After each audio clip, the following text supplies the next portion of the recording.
وبا کے خوف سے نکلو، خدا کا خوف کرو۔ بغداد کی سنسان گلیاں، ویران مسافر خانے، تاحد نظر خالی میدان، اور وجہ وبا کا خوف۔ دور ہے عظیم محدث امام جوزی رحمۃ اللہ علیہ کا۔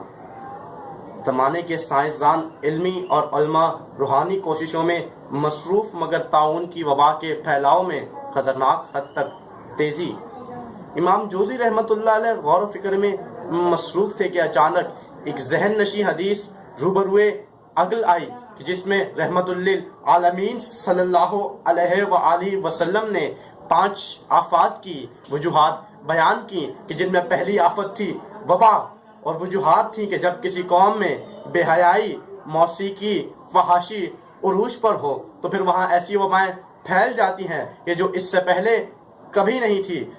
پھر نہ وہ نمازیں کام آتی ہیں کہ جن کی رکعتوں میں حساب کتاب کیا جائے، پھر نہ وہ قرآن خوانیاں کام آتی ہیں کہ جو بچوں کو مٹھائی کا لالچ دے کر کروائی جائیں، پھر نہ وہ قدم مبارک ہوتے ہیں کہ جو سال میں ایک مرتبہ مسجد کی جانب اٹھیں۔ اور پھر ایسے وقت میں یہ حقیقت بھی واضح ہو جاتی ہے کہ جن کافروں کو گالیاں دیتے ہیں مسلمان، مشکل وقت میں ایک رب کو پکارنے کے بجائے انہی کافروں سے امداد لیتے ہیں مسلمان۔ تو پھر مسلمانوں، وبا کے خوف سے نکلو، خدا کا خوف کرو۔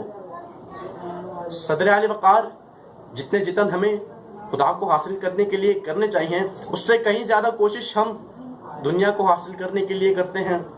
حلال حرام، جائز ناجائز کا فرق بورے میں بند کر کے دکان کے پچھواڑے میں پھینک دیتے ہیں، اور پھر دکاندار سے خریدار تک، حاکم سے محکوم تک، جس کا جہاں جیسا داؤ چلتا ہے مار لیتا ہے، سیاست کے حمام سے عدالت کے ایوان تک، اسکول سے مدرسے تک، ممبر سے روسٹرم تک، ہر جگہ دھندا یا سازش۔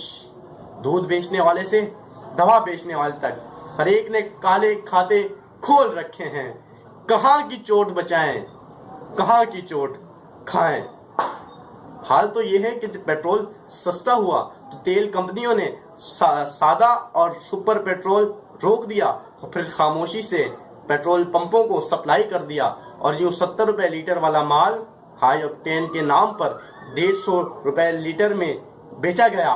گویا ضمیر سویا رہا، ایمان بیچا گیا۔ تو مسلمانوں، وبا کے خوف سے نکلو، خدا کا خوف کرو۔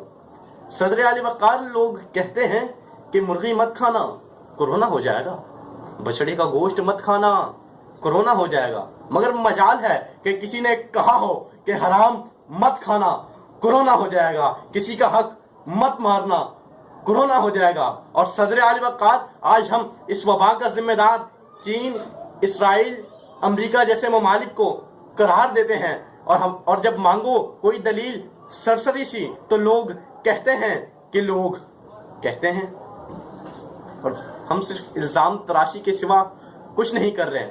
وہ وقت دور نہیں کہ جن ممالک پر ہم اس وبا کا الزام لگا رہے ہیں کہ وہ اس وبا کی ویکسین ایجاد کریں گے، اور ہم پھر وہ ویکسین لے کر صحت یاب ہوں گے، اور پھر اسکول، مدرسے، کالج، یونیورسٹیاں، گویا ہر چیز کھل جائے گی، اور ہم مسجدوں میں جا کر ہاتھ اٹھا کر کہیں گے کہ اللہ ان کافروں کو برباد کر دے، ان کافروں کو نیست و نابود کر دے۔ تو پھر مسلمانوں، وبا کے خوف سے نکلو، خدا کا خوف کرو۔ وبا کے خوف سے نکلو، خدا کا خوف۔